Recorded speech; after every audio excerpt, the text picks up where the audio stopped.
Hello and welcome to This Week with Ajaz Haque. It is Sunday, March the 5th, 2023. Welcome back to my program. This program is coming from Dubai.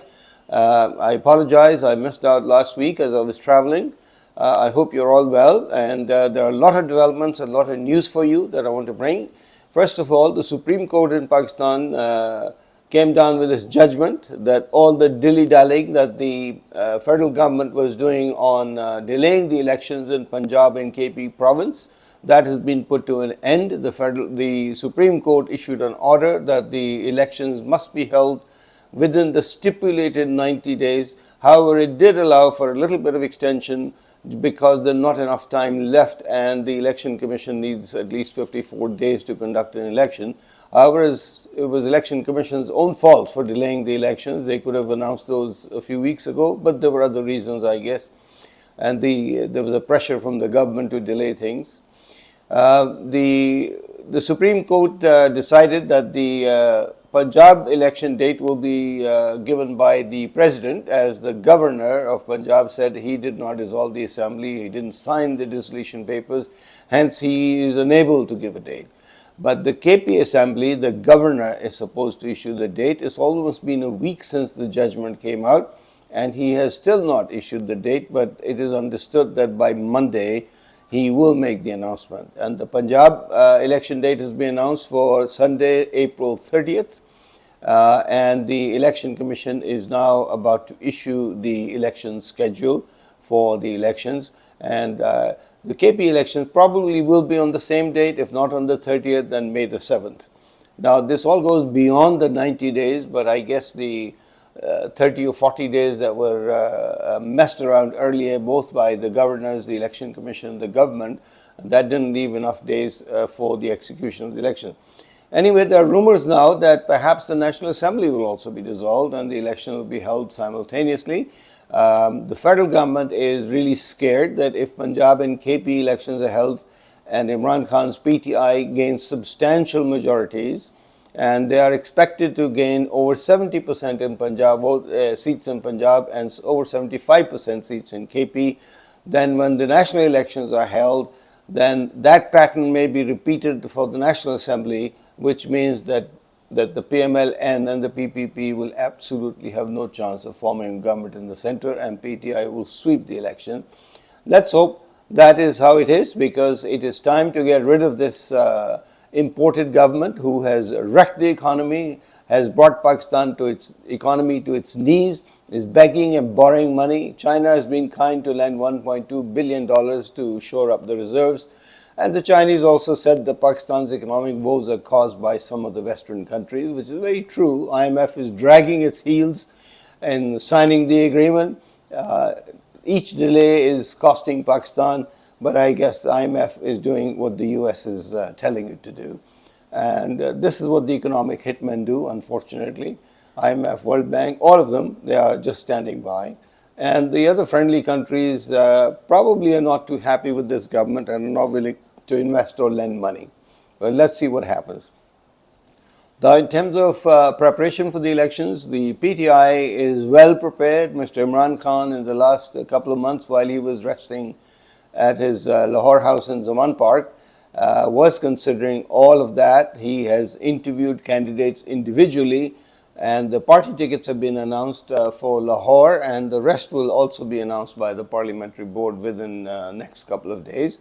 And I'm pleased to see that the young Hamad Azhar, who was a federal minister in PTI government, has been awarded party ticket for Punjab. He is the potential CM candidate, so there are rumors that he will be the next chief minister of Punjab.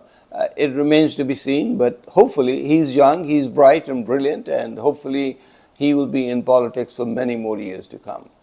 Now, cricket, the Pakistan Sports League, PSL 8, is in full form, and it has created enormous interest. The match last night between Multan Sultan and Lahore Qalandars, which was won by Lahore Qalandars, was jam-packed. The stadium was jam-packed to capacity. And that's what brings the crowds out for exciting matches. They don't go to see test matches anymore, but a T20 match, 30,000 people attending and several hundred million watching on TV across the world. Very interesting. There are more matches to come. The final is on March the 19th. At the moment, Lahore Qalandars and Multan Sultan at the top of the league. Lahore Qalandar by 2 points over Multan Sultan, and then the others are trailing behind. Interestingly, the women's cricket has come into focus this year, and the PCB has decided to have 3 exhibition matches for the women's cricket. This is a prelude to launching the women's PSL next year. And there'll be 3 exhibition matches on March the 8th, 10th, and 11th in Rawalpindi. It should be very interesting. 10 international players are participating: England, South Africa, Australia, New Zealand, West Indies, and Bangladesh. And it should be very interesting matches to watch, because the Pakistan team is coming up, and this is a way of bringing up talent when cricket is played in these league matches.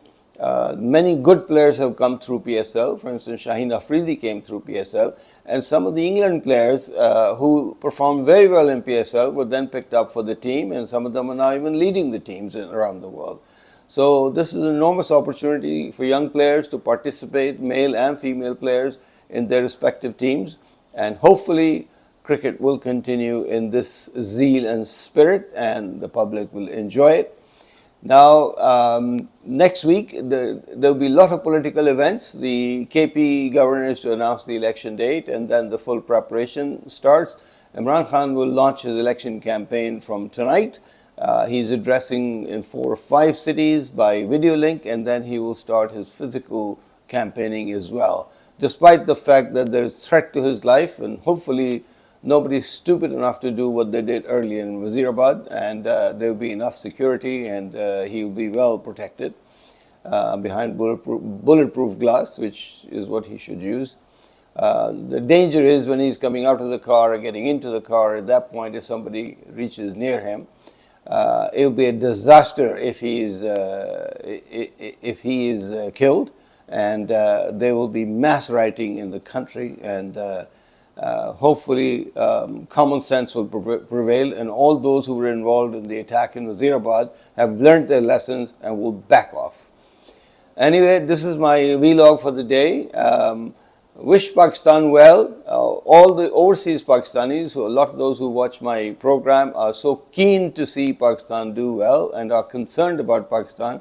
But it looks like there is a light at the end of the tunnel, and I think this bad dream is about to end, and once the elections are held, the new governments are formed, the country can start working towards rebuilding its economy, and the PTI team has already done its homework, and it should quickly kick off. The overseas Pakistanis make a major contribution to Pakistan's economy. In the last 5 years, they have contributed $150 billion. Neither IMF, nor the US, nor China, nor any other country put together has even contributed $25 billion in that period. So the overseas Pakistanis need to be respected, their vote needs to be counted, and their contribution needs to be recognized. That's all for this week. Have a nice week, and be well. See you next Sunday. Bye.